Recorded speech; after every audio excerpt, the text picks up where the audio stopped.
maybe a way into the reading, though, would be to say something about the title of the new book. Kedging, which is quite possibly a word that you're not acquainted with. It certainly was a word that I wasn't acquainted with. When I was doing some research for the long poem that concludes the book, it's a mix of short poems, 3 long poems, and a section of Swedish translations. There's a very short poem at the beginning, the first section, that's called Kedging, and then the long poem, which is the last extended piece in the book, is called Kedging in Time. And then there's an essay that follows that that's called Kedging in Time. And there's a paragraph in that which attempts to explain what the procedure is. A kedge anchor is an anchor if you're in danger, if you're in low water, and especially if the tide is going out, and if you're in danger. I guess this guy didn't make it because he's clearly stuck on the sand. You throw your kedge anchor out, and it catches onto something solid, and you pull yourself forward. And there's a lot of textuality, intertextuality in the long poem, and the bits of other text focus the poem and function like that, something to catch the kedge anchor on. Anyway, I had to look it up when I found it in the Riddle of the Sands, which was one of my sources, and I say in the prose. When I first read the Riddle in the Sands, I had to look up kedge and kedging in the OED.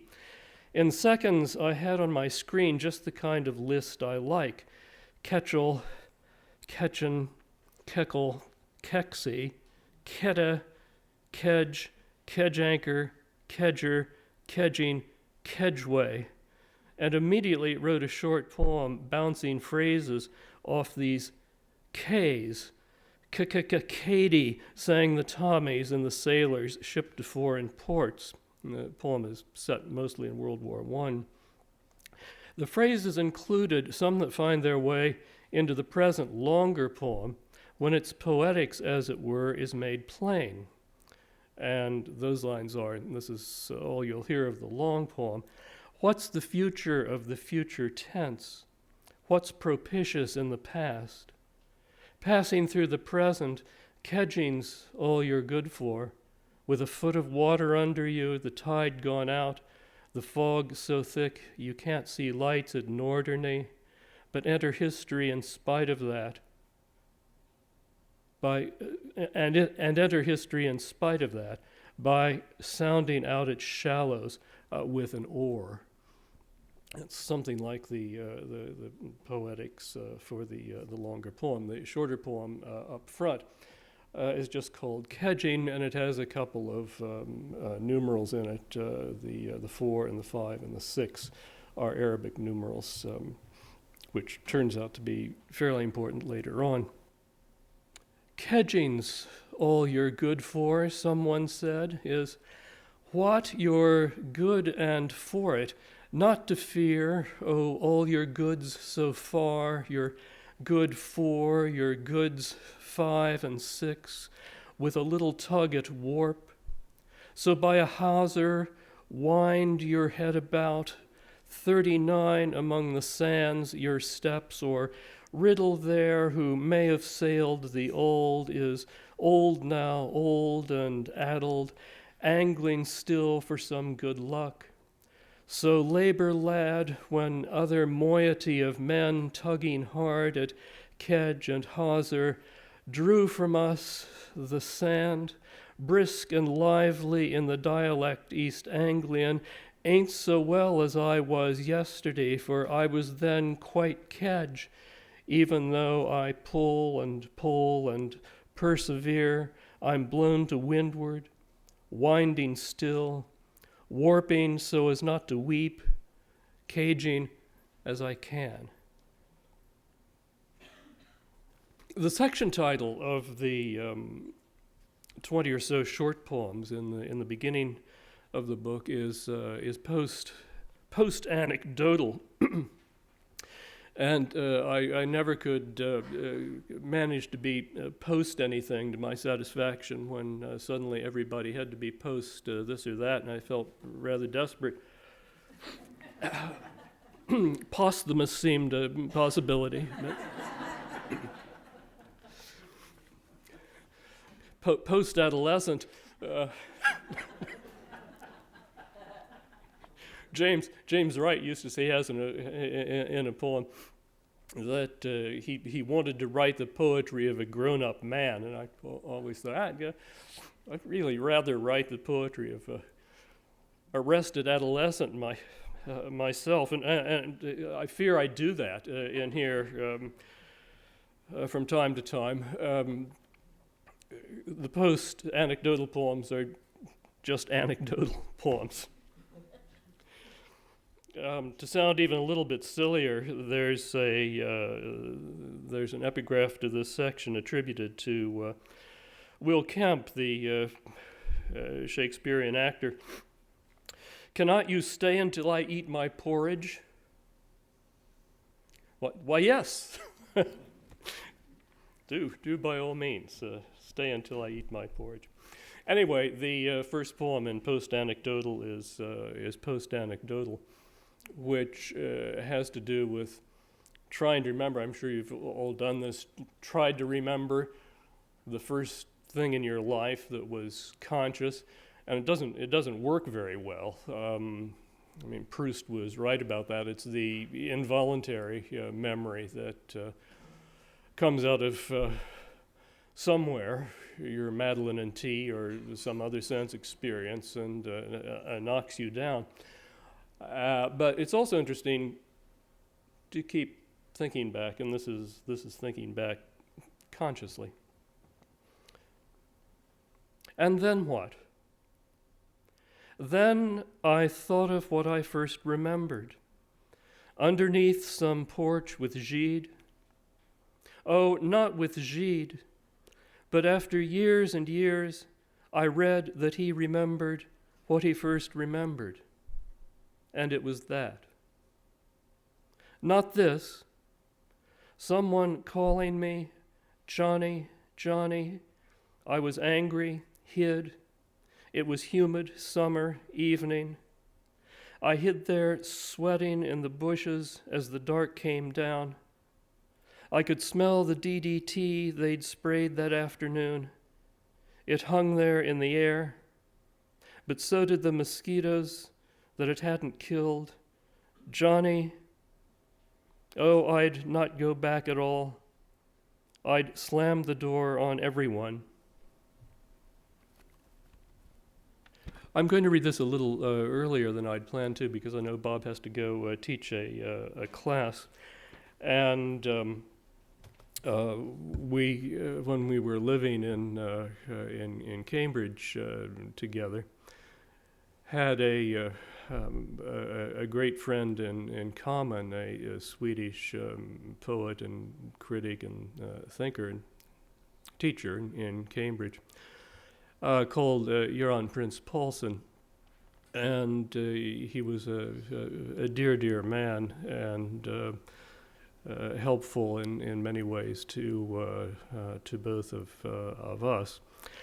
And this is not quite an analogy, because he was still living when the poem was written, but he wasn't going to to live very long.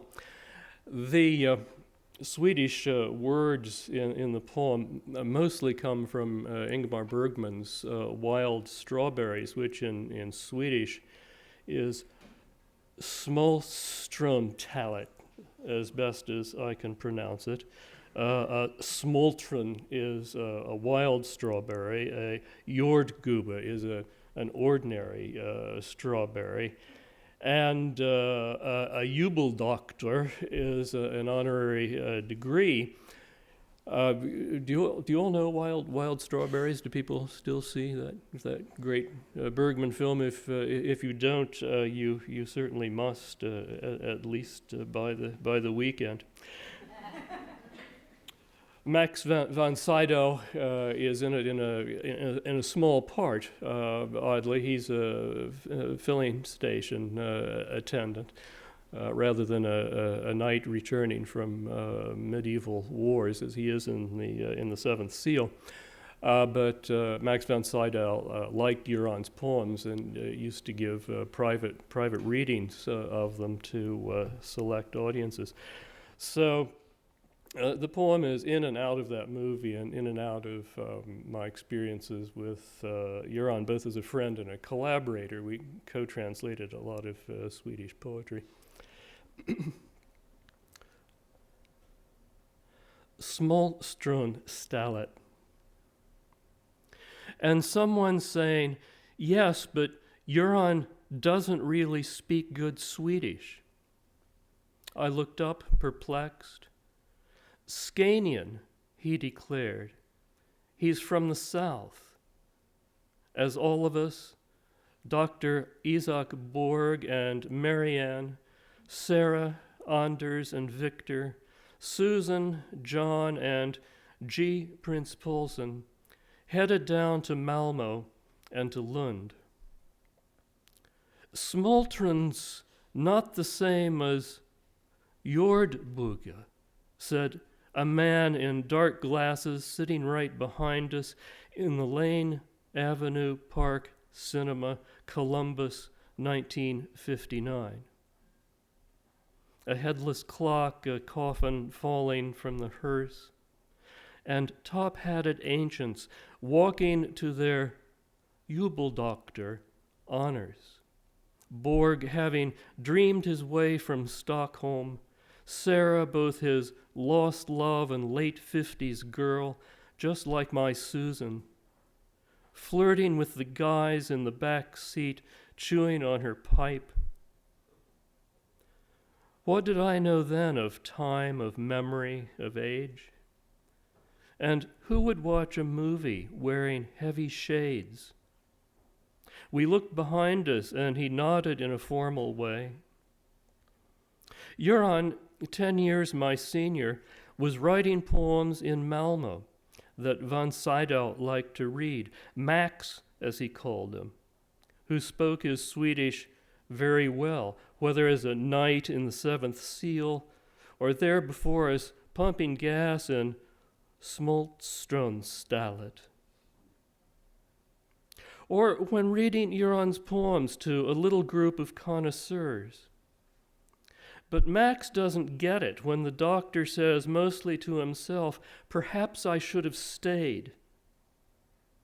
We didn't get it either, though we stayed right through the film, trying very hard. In 20 years, I'd introduced my friend from Scania to my Midwest as Dr. Prince Paulson, poet. A colleague thought that Euron was a royal and called him Prince. Oh, and Euron hated Bergman films. All that religious angst which everybody asked about, even though his lecture was on Strindberg. So much for the 80s. In 1959, B.B. Anderson was 22, only 3 years older than my girlfriend. I thought how much I'd like to sleep with her. The man in sunglasses put his head between us and said, "Place of Wild Strawberries. The English doesn't get it." The car drove on. Years after Euron got his own degree in Lund, his head literally belaureled, little girls in white throwing flower petals in his path, he fell all Humpty Dumpty down a flight of stairs and broke his crown on the cement and lost his sight and pushed aside his book and rests in silence in a Malmö nursing home. With whom share a joke, a plate of herrings, bog myrtle schnapps. The nightmare examiner had said, "You are guilty of guilt," when Isaac Borg misdiagnosed his patient, saying, "She is dead." "You are incompetent," concluded the examiner, and all of us got back into the car and headed south. Borg and Marianne, Sarah, Anders, Victor, Susan, John, and Euron,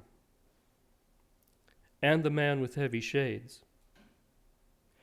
The summer sun is blinding even in the night. Smultstron Stallet. Wherever we were from, we couldn't stay.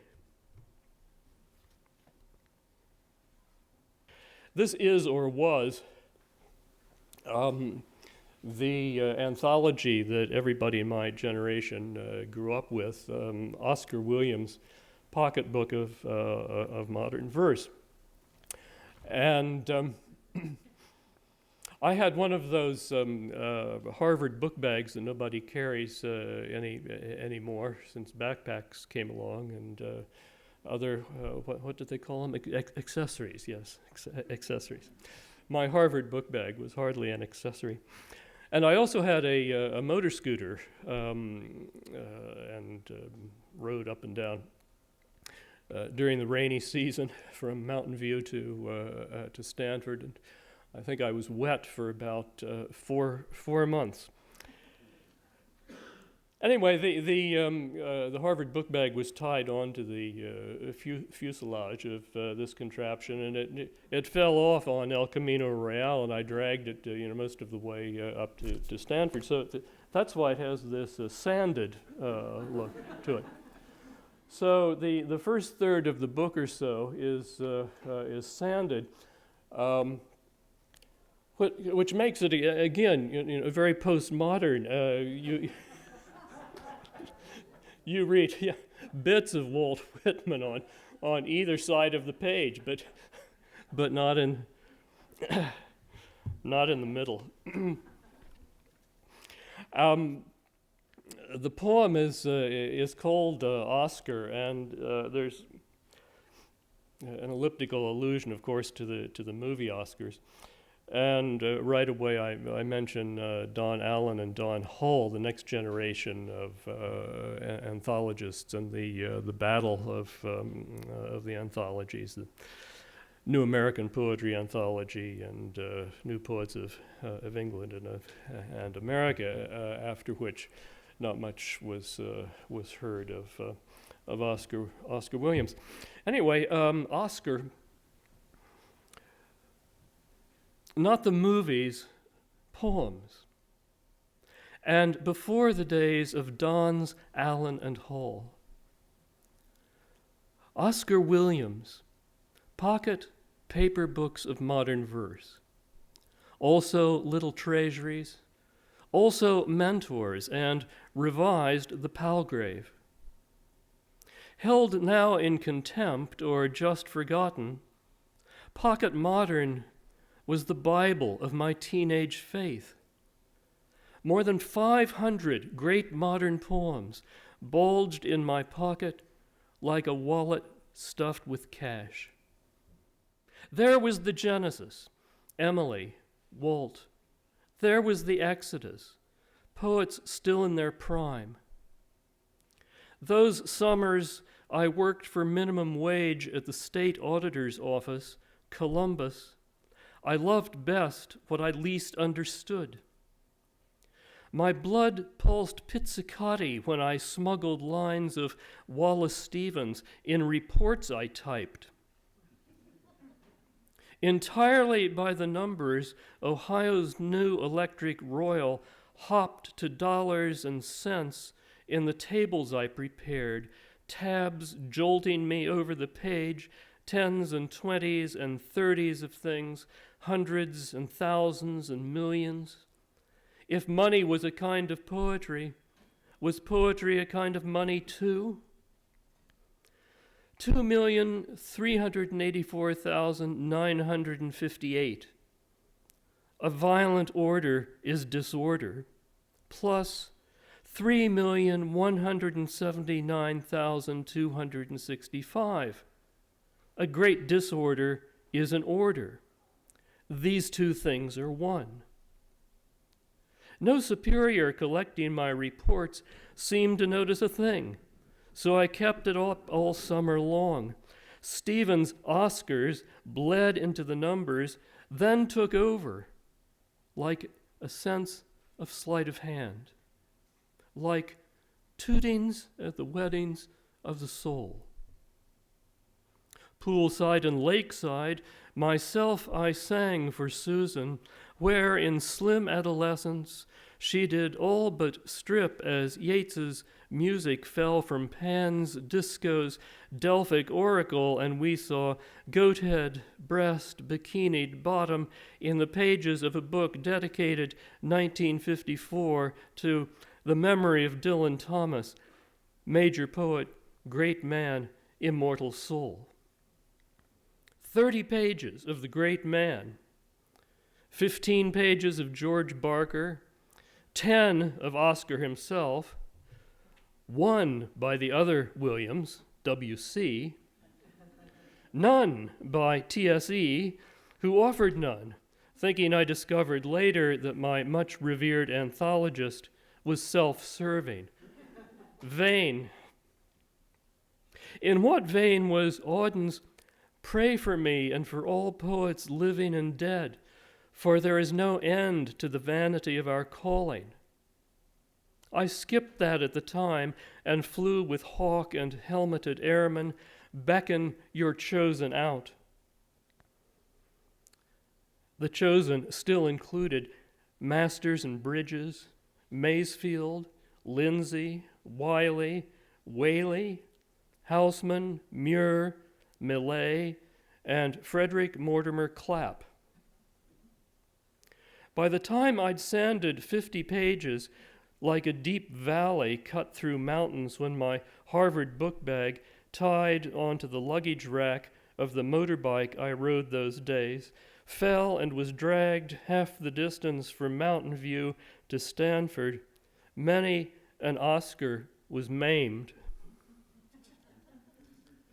Find also in the sow ought hearing it by sea, the sea, was, earth's shore. Even Matthew Arnold still was modern. Dover Beach and Oscar, there between the Civil War of Melville and Mikado's song. The last poems, unsanded, were intact. The last line, with a confident finality, declares, "The page is printed." Poem by Ted Hughes, who was the youngest poet in the anthology. Do I have time for a short one to conclude?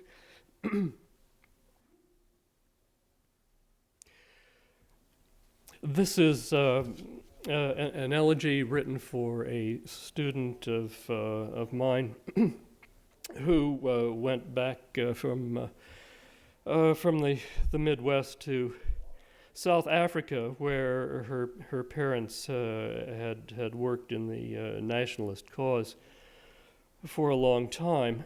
And in a terrible irony, she was murdered on the very day that Nelson Mandela won the election. So it's called Persistent Elegy, and in parentheses underneath that, shortly before the 1994 South African election, my former student, Claire Stewart, was murdered in KwaZulu, probably by an Inkatha hit squad. What one remembers when Claire was a student is that she was very keen and very knowledgeable, and she always had her hand up in the air.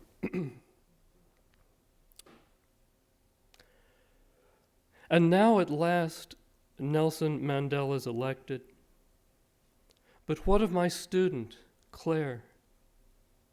Would she have danced as she had expected? They don't even number the dead in Rwanda. She raises her hand in the air. What did she do in KwaZulu to anger in Katha? She sits in my class long ago taking notes. This is my student, Claire. Volunteers have busily counted the votes. She wakes to the voices of children, her daughters among them there. What did she do in KwaZulu to anger in Katha? No volunteers can describe what nobody sees. She leaves a note in the mission. She walks by the lake, the flowering trees. Observers say the election is fair. She gets in a pickup, drives from the village. She raises her hand in the air. She tries to answer the question, what did you do in KwaZulu to anger in Katha? What is the answer, Claire? They don't even number the dead in Rwanda. Nobody's counting there. But what did she do in KwaZulu to anger in Katha? She raises her hand in the air, and now at last Nelson Mandela is elected. What of my student, Claire? She never arrives where she is expected. Everyone's weeping there. What did she do in KwaZulu to anger in Katha? What of my student? What of my student, Claire?